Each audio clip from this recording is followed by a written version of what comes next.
구약성경 시편 55편입니다. 제가 가진 책으로 800 구약성경 41쪽입니다. 우리 함께 같이 읽겠습니다. 나는 하나님께 부르짖으리니 여호와께서 나를 구원하시리로다. 저녁과 아침과 정오에 내가 근심하여 탄식하리니 여호와께서 내 소리를 들으시리로다. 나를 대적하는 자 많더니 나를 치는 전쟁에서 저가 내 생명을 구속하사 평안하게 하셨도다. 태고부터 계신 하나님이 들으시고 변치 아니하며 하나님을 경외치 아니하는 자에게 보응하시리로다. 저는 손을 들어 자기와 화목한 자를 치고 그 언약을 배반하였도다. 그 입은 우유 기름보다 미끄러워도 그 마음은 전쟁이요 그 말은 기름보다 유하여도 실상은 뽑힌 칼이로다. 내 짐을 여호와께 맡겨버리라. 너를 붙드시고 의인의 요동함을 영영이 허락지 아니하시리로다. 하나님이여 주께서 저희로 파멸의 웅덩이에 빠지게 하시리니 피를 흘리게 하며 속이는 자들은 저희의 날에 반도 살지 못할 것이나 나는 주를 의지하리이다. 아멘.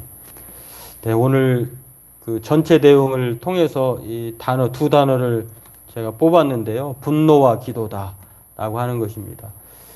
예, 지금까지 우리가 시편 말씀 55편까지를 통해서 이렇게 살펴보면은 거의 더 많은 그러니까 숫자적으로 확률적으로 더 많은 내용이 사실은 하나님께 뭐 기뻐하고 즐겁고 또 환희에 찬 내용보다는 아주 고통스럽고 또 힘들고 지치고 그리고 어찌할 수 없고 또 막연하고 탄식하고 이런 내용들이 더 많아요. 근데 이걸 가만히 우리의 삶에 비춰보면 물론 이제 다윗이 대부분의 시를 지었기 때문에 우리는 결과물만 보고 다윗이 왕이었기 때문에 또 하나님의 마음에 합한 사람이다라고 하는 것만 생각하다 보면 다윗이 그냥 평탄하게 살았지 않았느냐, 하나님이 늘 함께 하셨기 때문에 이렇게 생각할 수 있지만 그러나 그의 인생의 그 면면 내면을 보면 절대 그렇지 않아요. 참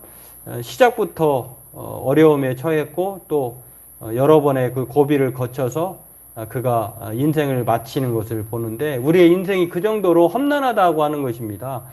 그런 가운데도 그가 무사히 하나님이 주신 생명의 기간을 마친 것은 바로 하나님이 함께 하셨기 때문에 그렇다라고 하는 것입니다. 저와 여러분의 인생도 마찬가지잖아요. 수고와 슬픔과 고난뿐이다라고 하는 것들. 물론 그 속에서의 하나님이 붙들어 주시는 그 놀라운 은혜를 감안하면 누가 함께 하느냐, 누구와 함께 가느냐에 따라서 우리 인생이 힘들지만 힘들지 않게 갈 수 있고 또 즐겁지만 즐겁지 않을 수도 있고 이런 것인데요. 오늘 그런 면에서 오늘 다윗이 또 한 번의 탄원식을 탄식하면서 하나님 정말로 내가 원통합니다.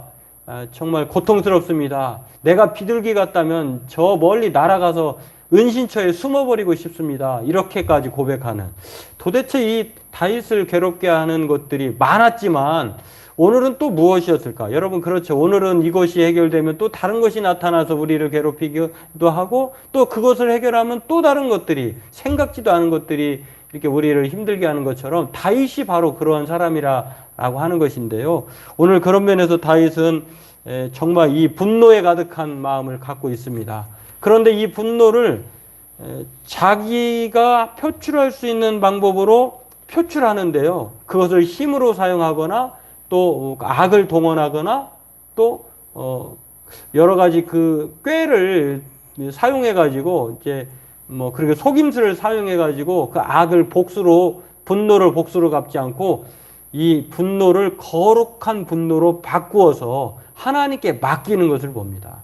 왜냐하면 자신이 어설프게 복수하려다가는 인생이 끝장나죠. 그렇기 때문에 하나님께 맡기는 것이야말로 어설프게 우리가 고장난 것들을 손대다가 더 완전히 그 엉망을 만들거나 또 돌이킬 수 없는 상황으로 치닫는 것처럼 차라리 그냥 오로지 그 창조주시고 완전하시고 우리 인생의 모든 것들의 인생 그 연금술사이신 하나님께 맡기는 것이 가장 효과적이고 또 그것이 최고의 선택이다라고 하는 것을 이 다윗이 오늘 보여줍니다. 오늘 이것을 살펴보고 함께 기도하기를 원합니다.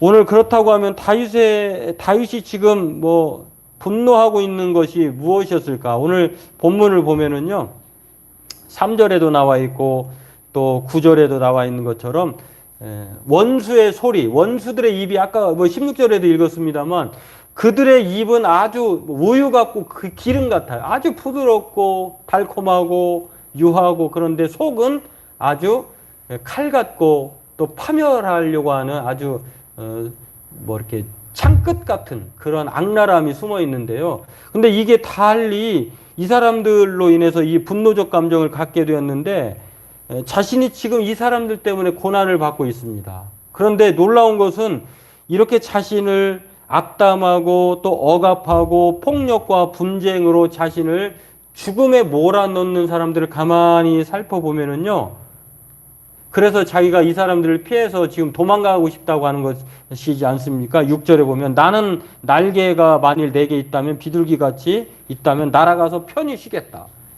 뭐 요즘 우리나라 비둘기는 뭐 그 골칫거리의 대상인데 비둘기가 어떻게 이제 평화의 상징으로, 물론 이제 그것을 뭐 좋게 매게 창세기부터 시작해서 여러 가지로 이제 의미를 부여한 것이긴 한데요. 또 다른 나라에서는 거꾸로 된 것도 있더라고요. 보니까 요즘에는 좀 그 미운 털이 바뀌어가지고 뭐 이제 비둘기도 스스로 생존해야 되는 하나님의 법칙에 이제 자신의 운명을 맡가야 되는, 전에는 사람이 막 모이를 주고 이렇게 했는데 여하튼 그 비둘기로 자신을 묘사하면서요, 야, 차라리 날개가 있다고 하면은 그렇게 평화롭게 은신처 가서 숨어버리고 싶다. 근데 이렇게 자신을 인생의 살맛을 잃어버리게 하고 이렇게 분노케 하는 사람들이요, 다름 아닌 누구냐면은 오늘 12절에 나와 있어요. 나를 책망하는 자는 원수가 아니라 원수일진데, 진짜 원수라는 거. 원수면 차라리 이해가 되는데 내가 참았으리라. 나를 대하여 자기를 높이는 자는 나를 미워하는 자가 아니라 미워하는 자일진데 내가 그를 피하여 숨었으리라. 그는 곧 너로다. 나의 동료, 나의 친구요, 나의 가까운 친구로다. 그러니까 이게 지금 차라리 자신을 미워하는 사람, 이방인이나 원수, 대적 같으면은 이게 덜해요. 아니, 저 사람들은 원래 나를 싫어해, 미워해. 그 예측 가능하잖아요. 근데 생각지도 않은, 예측하지도 않았던, 도저히 상상할 수 없는 동료, 가까운 사람, 가족이 될 수도 있고, 또 자신의 부하가 될 수도 있고, 이런 사람들로부터 이렇게 악담과 억압과 폭력과 분쟁을 당하는 거예요. 그러니 이 도저히 감당할 수 없는 분노가 끓어오르겠죠. 그래서 이 분노의 감정을 하나님께 그대로 고백하고, 하나님, 내가 이렇게 지금 상황에 처해 있으니 마음속 전쟁을 복수의 칼로 갈기보다는 내가 전적으로 하나님께 의지합니다 라고 이렇게 자신의 분노를 하나님께 그대로 표출하는 것입니다. 그렇습니다. 이 분노는 참는다, 우리나라만 있는 뭐 고유, 요즘에는 또 우리나라만에 있는 그 언어가 전 세계적으로 확산돼서 표기하고 있는데요. 요즘에 이 홍수 사태를 보면서 이 반지하가 전 세계에 우리나라만 이런 그 고유 명사로 표기돼 가지고 아주 그 이제 뭐 극상층과 극빈층을 대조하는 아주 뭐 일그러진 우리의 자화상을 보여주는 부끄러운 그런 내용으로 표기되어 있는데요. 마치 우리나라만 있는 사람들에게 있는 화병도 마찬가지잖아요. 이 분노의 감정을 그냥 가지고 있다고만 되는 것이 아니라 오늘 하나님께 이 분노의 감정을 다윗이 표출하는 거예요. 사람에게 하지 않고. 오늘 우리는 분노할 수 있습니다. 다윗처럼. 에베소 4장 26절, 로마서 12장 19절에 분을 내어도 라고 하는 말이 있어요. 조건은 있어요. 물론 이 분노를 오래 가면 안 되고 해가 지도록 분을 품지 말라. 이게 짧게 하라는 거예요. 짧게 분을 품되, 그리고 그것을 통해서 오래 가면 어떻게 되냐면 마귀에게 틈을 주는 거. 마귀가 가장 좋아하는 게 화목하는 것보다 파괴하는 거잖아요. 이런 것처럼. 또 로마서 12장 19절에 원수 갚는 것을 하나님의 진노하심에 맡기라라고 했지 자신의 분노를 자기가 갚아라라고 말하지 않았다고 하는 것입니다. 이처럼 오늘 이 다윗이 그랬던 것처럼 예수님도 동일한 상황에 처해 있으셨어요. 근데 베드로가 예수님을 그렇게 마치 그 자신을 분독해 한 사람이 다윗에게 가까운 사람이라고 했잖아요. 동료고 너라고 했는데 오늘 그 예수님에게도 가장 가까운 사람이 제자들이잖아요. 12제자 중에 특히 베드로. 이 베드로가 아주 수치스럽게 3번이나 예수님을 저주하면서까지 모른다고 했을 때에 예수님의 감정이 어떠했을까요? 근데 예수님은요, 끝까지 예수님은 베드로를 위해서 사탄이 까부르지 않도록, 흔들지 않도록 기도하셨다라고 했고, 또 십자가에 달리셨음에도 그때 죽어 가시면서도 저들의 죄를 사하여 주옵소서 이렇게 고백하는 그런 것을 볼 수 있는데, 이런 경험이 있는 베드로가 오늘 베드로 전서에서 이렇게 말합니다. 마지막으로 말하노니 너희가 다 마음을 같이하여 채우라며 형제를 사랑하며 불쌍히 여기며 겸손하며 악을 악으로 욕을 욕으로 갚지 말고 도리어 복을 빌라 이를 위하여 너희가 부르심을 입었으니 이는 복을 유업으로 받게 하려 하심이라. 베드로가 자신이 그런 경험을 한 사람이기 때문에 예수님이 자신을 그대로 갚았다고 하면 자기는 진작에 죽어 없어져야 될 사람인데 악을 악으로 갚지 않으셨어요. 이것을 그대로 경험한 것을 성도들에게 예수님처럼 그렇게 해야 된다라고 하는 것을 말을 하고 있는 것을 볼 수 있습니다. 또 베드로가 사도행전에서는요 3,000명, 5,000명을 이제 겁쟁이에서 이런 배반의 사람에서 이제 놀라운 전도자가 되는데 여기서도 이렇게 말을 합니다. 내가 이것을 보고 백성에게 말하되 이스라엘 사람들아 이 일을 왜 기이 여기느냐 우리가 개인의 권능과 이게 이제 40세 가량쯤 된 사람 성전 미문에서 구걸하던 사람을 이제 일으켜 세운 거예요. 이제 이것에 대해서 이제 성도들이 이제 베드로와 요한을 아주 이렇게 달리 본 거죠. 이런 상황에 처했을 때 베드로는 이 사람을 걷게 한 것처럼 왜 우리를 주목하느냐라고 말하면서 자신이 아니라 하나님이다 라고 하는 것들을 이렇게 말을 합니다. 참 이런 것을 통해서도 오늘 이 복수하는 분노가 아닌 사랑하는 분노, 그렇죠. 거룩한 분노자로 하나님께 우리의 분노를 다윗처럼 아뢰고 우리가 하나님께 도움을 구하는 우리가 되기를 원합니다. 두 번째로 그렇다고 하면 이 다윗의 분노케 한 사람이 가까운 사람이었다고 하면 이 다윗은 그 분노를 어떻게 도움을 구하는 하나님께 그 근거와 이유가 무엇일까? 왜 그 분노를 하나님께 맡기고 하나님께 도와달라고 그 분노를 하나님께 표출하고 있는가? 그 근거와 이유를 우리가 오늘 본문을 통해서 알 수가 있는데요. 그것은 바로 다윗이 분노적 상황에 있지만 그럼에도 그가 자신의 분노를 복수로 갚지 않고 하나님께 탄식하면서 도움을 구하는 근거와 이유가 오늘 본문에서 두 가지로 몇 가지가 있는데 두 가지로 살펴보면 첫 번째는 하나님께서 의인의 간구와 또 목소리에 귀를 기울여 주시기 때문이에요. 여러분 아무리 알아듣지 못하더라도 자기 부모는 특히 어머니는 자기 그 아이 자녀의 그 말이나 그 뜻을 잘 알아듣고 발견하잖아요. 마찬가지라고 하는 것입니다. 하나님께 다윗이 그렇게 이제 자신의 분노를 하나님께 아뢰고 하나님께 도움을 구하는 것은 하나님만이 자신의 목소리에 귀를 기울이시고 자신이 한 기도에 응답하신다고 하는 것을 확신하고 있기 때문에 그래요. 오늘 그 본문 말씀 오늘 본문의 1절과 17절에 그렇게 나와 있는데요. 그렇습니다. 오늘 1절은 이렇게 말합니다. 하나님이여 내 기도에 귀를 기울이시고 내가 간구할 때에 숨기지 마소서. 그리고 17절에는 아침, 점심, 저녁. 이거는 사실은 그때 유대인의 기도법이 하루 3번 기도해서 이런 시간도 있긴 하지만 사실은 온종일 시시때때로 기도한다는 거예요. 무엇을 기도하냐면 근심하여 탄식하는 것 때문에 여호와께서 내 소리를 그러면 들으시기 때문에 안 들으면 할 필요가 없죠. 그러니까 이렇게 들으시기 것을 믿고 그렇게 기도하는 것을 볼 수가 있습니다. 그렇습니다. 오늘 다윗은 지금 회복할 수 없는 내상을 입은 사람입니다. 오죽하면 자신이 비둘기 같다면 날아가서 은신처에 숨어버리고 싶다 이렇게 말을 하겠습니까? 그리고 4절 말씀에 보면은 그 분노로 말미암아 사망과 공포의 위험에 지금 처해 있다 이렇게 고백하는 것을 볼 수가 있습니다. 내 마음이 내 속에서 심히 아파하며 사망의 위험이 내게 이르렀도다. 두려움과 떨림이 내게 이르고 공포가 나를 덮었도다. 이러한 때에 다윗은 분노가 치밀었지만 하나님께 자신의 그런 마음의 상태를 아뢰고 하나님을 신뢰하고 거룩한 분노로 살아가는 것을 볼 수가 있습니다. 또 다윗이 분노의 복수가 아닌 이 거룩한 분노로 하나님의 도움을 구하는 근거와 이유 두 번째는요. 하나님만이 요즘에 그 뭐 한 단어 가지고 이렇게 해석이 제한하기도 하고 또 그 뜻의 원래 취지에 맞지 않게 확대하기도 하는 것 때문에 논란이 되기도 하는데요.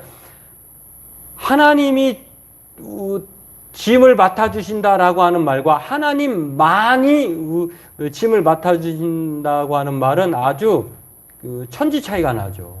그러면 하나님도 맡아주시고 다른 사람도 맡아줄 수 있다는 것이잖아요. 근데 다윗은 그렇게 말하지 않아요. 하나님만이 자신의 짐을 맡아주시기 때문에 하나님께 그 마음의 짐을 맡긴다라고 말을 하는 것을 볼 수가 있습니다. 오늘 29절에 이렇게 말합니다. 22절에 내 짐을 여호와께 맡겨버리라. 여기에는 이게 육신의 짐이 될 수도 있고 마음의 짐이 될 수도 있고 여러 가지 기타 등등의 짐이 될 수도 있는데 어떠한 짐이든지 간에 하나님께 맡겨버리면 하나님은 맡긴 것에 대해서는 반드시 책임을 지십니다. 오늘 그것을 믿고 오늘 다윗은 그 근거를 하나님은 이제 좀 어떻게 보면은 좀 속되일 수도 있고 또 경우에 또 안 맞을 수도 있지만 하나님은 우리의 짐꾼이세요. 대신 짐을 지어주시는 분. 뭐 오늘날로 얘기하면 그 하나님은 우리의 문제를 자신의 일처럼 해결해 주시는 사냥꾼, 헌터예요. 사랑의 사냥꾼. 천국에 어떤 분은 이제 유명한 학자는 그렇게 말을 했죠. 하나님은 천국의 사냥꾼이다. 하나님은 한번 물으시면 그 사람을 끝까지 주인 올 때까지 놓지 않는 이런 그 사냥개처럼 한번 하나님은 끝까지 붙들면은 천국에 갈 때까지 놓지 않는 그런 하나님이다라고 하는 것을 오늘 다윗이 그렇게 하나님을 생각하면서 하나님께 짐을 맡겨 버리라라고 그러면 하나님께서 붙들어 준다는 거예요. 맡긴 사람의 짐은 하나님은 반드시 그 사람의 짐을 맡아주시고 그 사람을 놓지 않고 붙들어 주시고 요동하지 않도록 영원히 허락하지 않게 하시겠다 이렇게 말씀하는 것을 볼 수 있습니다. 여러분 정말 우리가 이 세상을 살아가면서 믿을 사람이 아니라 믿을 신은 하나님밖에 없어요. 이번 주일날 내용이 그런 내용이기도 한데요. 우리가 돌이켜보면은 참 믿었던 사람이 저 사람이 저렇게 허당이었나? 저 존재가 우리에게 저렇게 과대평가되었나라고 하는 것을 깨달을 수 있는데요. 제가 최근에 본 어느 뉴스를 보니까 명의라고 우리나라 S로 시작하는 명의가 있었어요. 이분이 폐를 수술하는 거의 권위 있는 분인데요. 이분도 어처구니 없는 실수를 했어요. 40대밖에 안 되는 그 여성 환자의 그 폐를 암 1기여 가지고 발견했는데요. 위쪽을 잘라내야 되는데 아래쪽을 잘라냈어요. 왼쪽. 그래가지고 한 달 후에 그 사진을 찍어봤는데 이제 황급하게 그 암이 계속 남아있다라고 해서 수술 잘 됐다면서요. 그랬는데 사실은 이제 이실직고 한 거예요. 그 위에 걸 잘라야 되는데 아래 걸 잘랐다. 그래서 이번에는 왼쪽 위에 거를 제거해야 된다. 그래가지고 이분이 한쪽 폐가 없어요. 그리고 오른쪽 폐로만 사는데 거의 60대 이상 되신 할머니처럼 조금 일상생활을 하다가도 폐가 숨 쉬는 거잖아요. 요즘 더군다나 이 코로나 바이러스로 말미암아 숨쉬기도 어려운데 마스크까지 쓰고 그러는데 이분은요 이제 진짜 인생이 끝장난 것처럼 아주 절망적인 게 더 절망적인 거는 명의라면서요. 그런데다가 이분이 자신의 실수를 알면서도 사과 한번 제대로 하지 않았다는 거예요. 이분이 지금 은퇴를 했어요. 의사는 은퇴하고 이분이 그 너무 화가 나서 법정으로 다툼을 하겠다 해가지고 긴 그 소송전에 뛰어들었는데요. 이제 길게 갈 것입니다. 근데 그렇게라도 이분이 하고 싶은 이유가 제대로 된 사과, 그리고 뭐 합의금을 뭐 많다면 많고 적다면 적다 할 수 있지만 인생과 그 7억이라고 하는 합의금으로 바꿀 수는 없잖아요. 한 인생이 거의 망가졌는데 이게 주의를 기울였다고 하면 근데 명의라면서요. 이게 사람이 그럴 수 있어요. 우리가 참 뭐 믿었던 것들 절대 그렇지 않아. 오류가 없어. 오류가 없는 사람은 없어요. 오류가 있어요. 절대적인 거는 하나님 외에는 없어요. 이런 것들을 우리가 생각하면서 오늘 저와 여러분들의 인생을 어떤 존재에게 맡기시겠습니까? 우리의 분노를 누구에게 하나님 풀어달라고 해결해달라고 사냥해달라고 맡길 사람이 존재가 어디 있겠습니까? 오늘 그것은 바로 하나님 외에는 없다는 것입니다. 그래서 예수님도 이렇게 말합니다. 수고하고 무거운 짐진 자들아 다 내게 오라 내가 너희를 쉬게 하리라. 그리고 요한복음 10장 10절에도 예수님께서 오신 것은 도적질하고 죽이려고 하는 도적으로 오신 것이 아니라 양으로 오셨다라고 하면서 양의 역할, 생명을 얻게 하는 것. 저는 이 본문을 볼 때마다 하나님께서 우리에게 예수님을 통해서 우리에게 보내신 이유는요, 얻게 하기 위해서, 그러니까 마이너스하게 그러니까 뺏으려고 하신 것이 아니라 얻게 주시기 위해서 오셨어요. 근데 그 첫 번째 양으로 우리가 양이잖아요. 목자로 오셨는데 예수님은 생명을 얻게 하시려. 여기 첫 번째 생명은 저는 우리가 살아가고자 하는 육신의 생명을 위한 그 생명으로 저는 생각이 돼요. 근데 이 생명 가지고는 우리가 사는 것은 이 세상 끝나잖아요. 근데 여기에 생명 플러스, 요즘에 1+1이 많잖아요. 생명 플러스 더 풍성히 얻게 하려는 것. 여기에는 이 생명이 또 하나가 있는데 육신의 생명 플러스 영혼의 생명, 영생이라고 하는 것입니다. 예수님은 우리에게 그렇게 목자로 오셔서 우리의 먹고 마시고 입을 것 육신의 생명뿐만 아니라 죽어도 예수 그리스도를 믿음으로 말미암아 영원토록 하나님의 나라에 참여할 수 있는 영생을 주시기 오셨다라고 하는 것입니다. 오늘 그 하나님께 다윗처럼 우리의 마음의 근심, 죽음의 고통을 맡기면 하나님께서 그렇게 우리의 생명을 구원해 주시고 하나님의 인도하심으로 이끌어 가신 줄로 믿습니다. 오늘 저와 여러분들이 하나님께 우리의 짐을 맡기면 우리는 점점점 우리의 짐은 가벼워지고 그 끝은 바로 평안으로 채워진다고 하는 것을 기억하면서 오늘 하나님께 우리의 분노를 거룩한 분노로 바꾸어서 하나님의 도움을 통해서 우리의 생명의 구원을 받고 우리의 10년간 우리의 삶 가운데에 안식으로 채용을 받는 저와 여러분 되기를 바라겠습니다. 기도하겠습니다.